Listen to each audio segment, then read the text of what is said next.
Assalamualaikum. I will deliver my argument in 3, 2, 1. Assalamualaikum warahmatullahi wabarakatuh. My name is Firman Hidayat as the opposition team for the affirmation team, and I'm standing here and disagree with the motion is in post-conflict state, e.g. civil war, regime change, colonialism. This house believes that the history textbooks should focus on teaching bottom-up historiography rather than top-down historiography. But before I give my argument, I would rebuttal about the third point. In the video, they said historiography gives voice to ordinary people. It's sometimes reliable evidence that making the point bottom-up historiography is quite difficult to prove because oral accounts vary from person to person. This can make the history invalid and impossible to verify properly.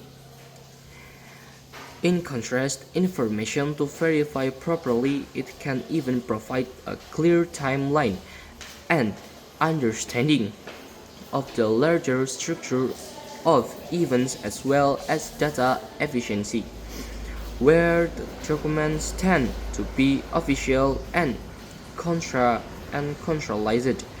in national libraries or state archives, making them easier to access and study systematically. And furthermore, regarding the priority of search, it is absolutely true.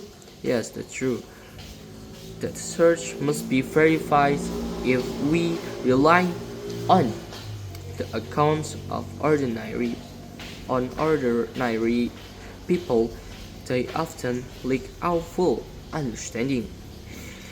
They only know that a war is happening without knowing anything more. In contrast, when we look at the generals and rules, the evidence become valid and concrete because it is recorded in verified document.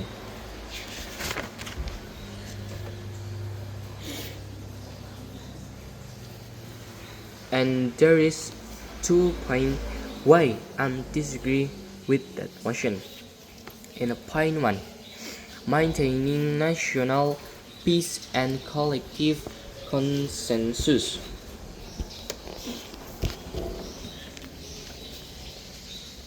Post-conflict states such as those recovering from civil wars often have populations that are fragmented and deeply divided. If history textbooks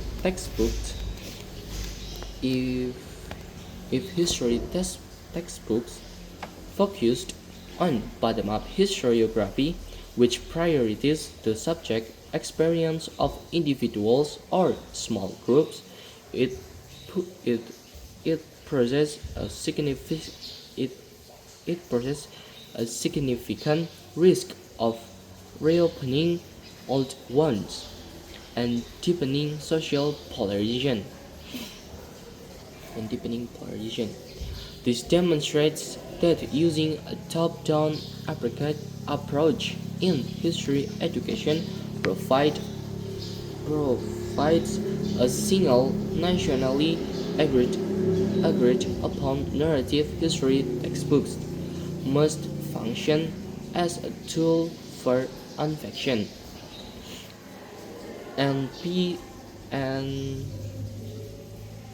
making a peace, emphasizing state building, the constitution, and asserting national identity as a one nation and as a one soul, rather than lightening the traumatic difference between various groups in a society supporting evidence and expert perspective. Stephen Burgess is a national master narratives Stephen Berger is a national master narrative. Stephen Berger said, state achieves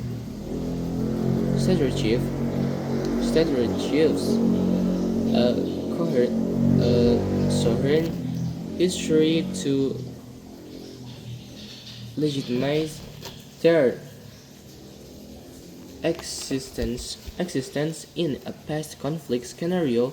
If the state does not provide a strong top-down narrative, the vacuum will be filled by competing tribal and ethnic histories.